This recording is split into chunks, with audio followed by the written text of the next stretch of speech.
I am going to show you a massively disturbing brightness difference when using OLED Motion Pro High on this LG C1 at different refresh rates.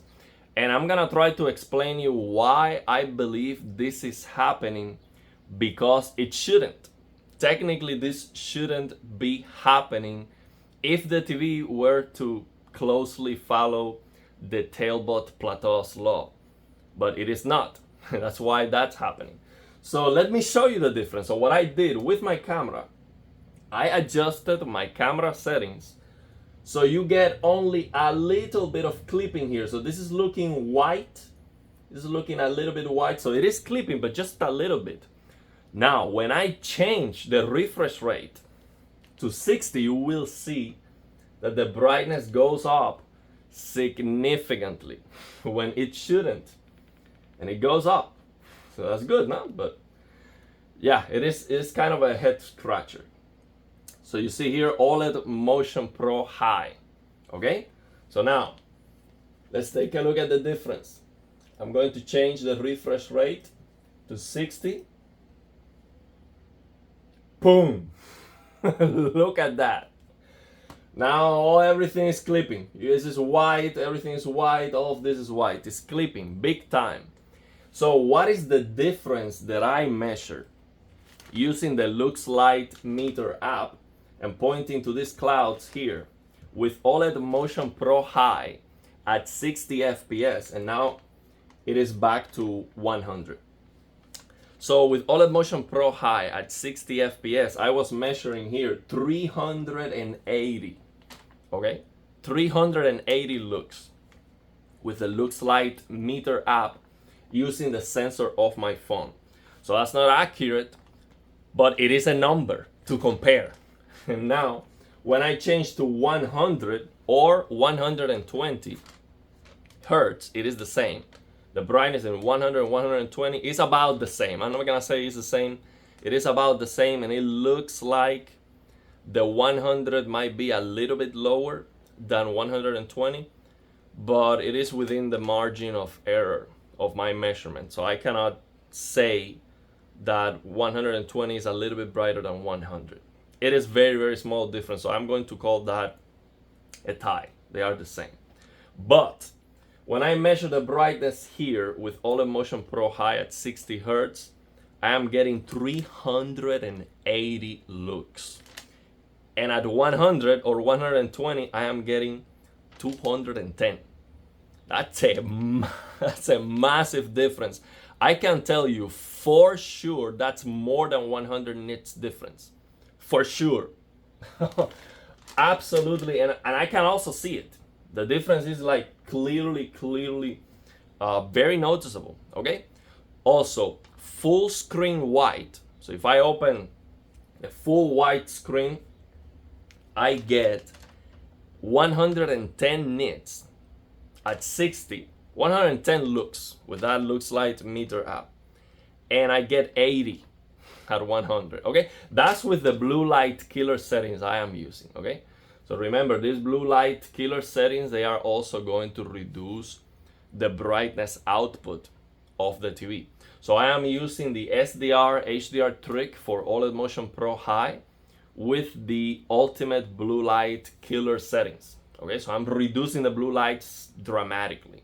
So you also lose brightness when you do that, but it looks very good to your eyes. It's very good to play before going to sleep or for long sessions. So now, why do I believe this is happening? Because this shouldn't be happening.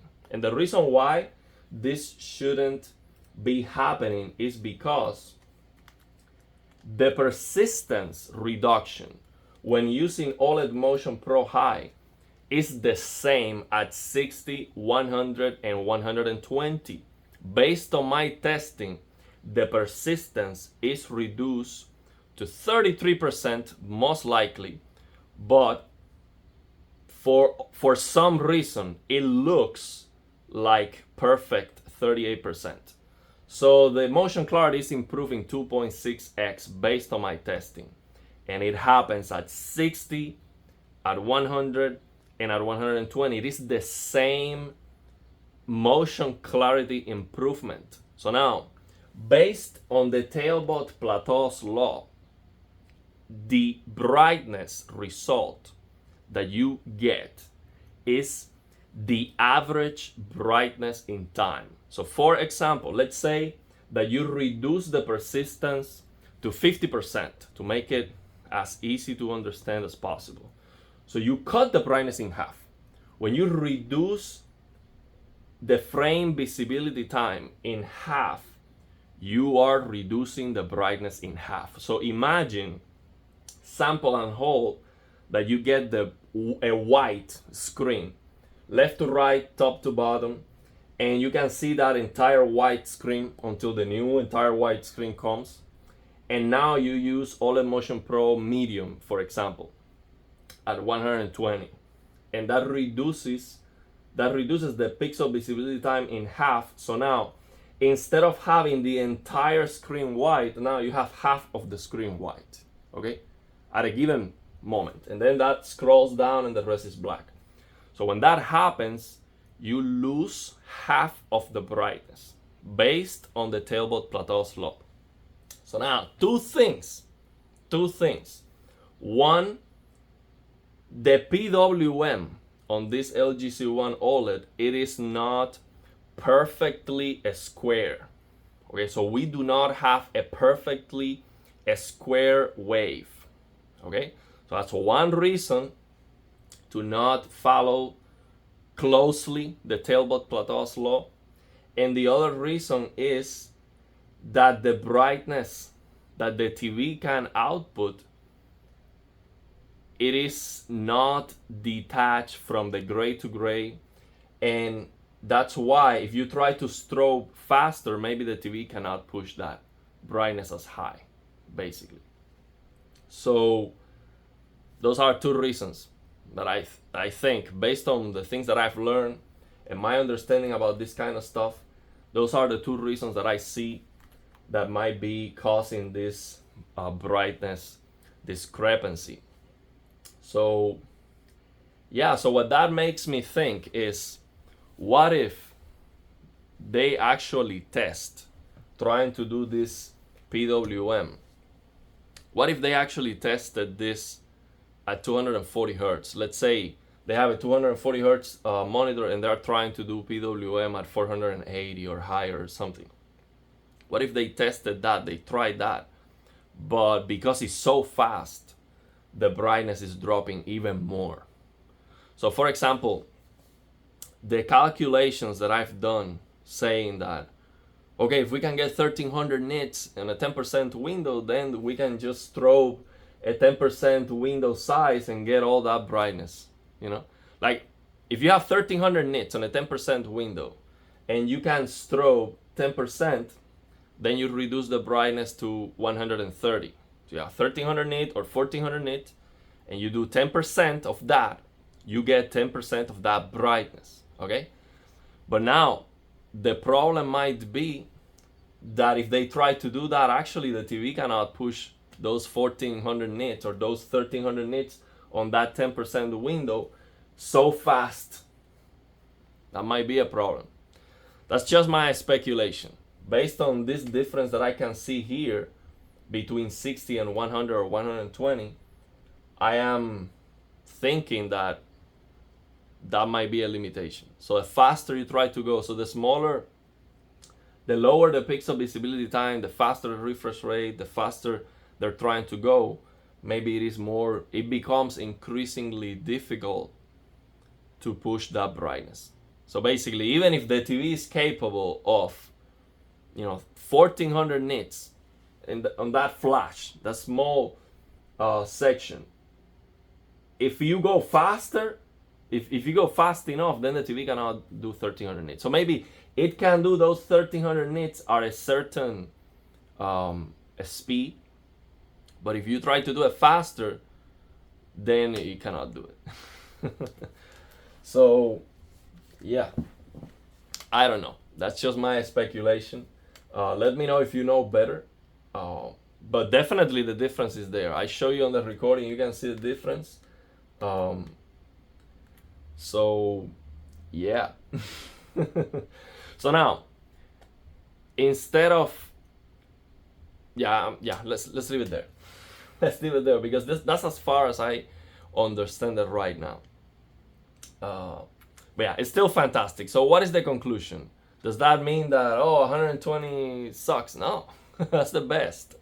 If you can get 100, 120, it's just amazing. I mean, that's the reason why I might never upgrade to any other TV if they don't have this feature. Okay, I need at least a TV that's 480 hertz for me to consider, okay, well, that's a big upgrade.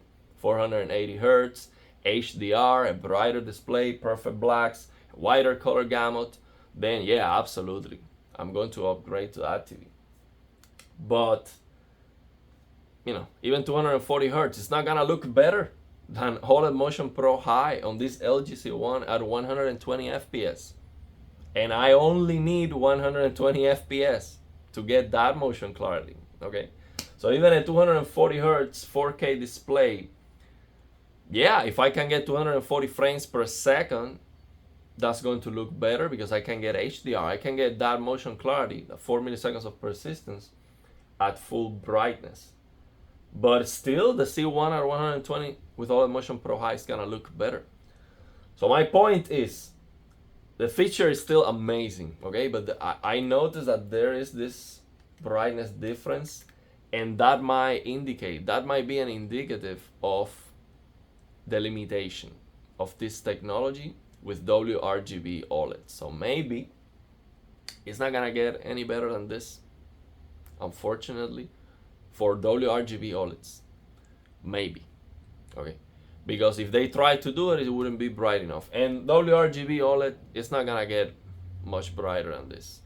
Maybe they invent, this new, phosphorus blue, fluorescent, from going from fluorescent to phosphorus blue. Maybe it will increase the brightness more.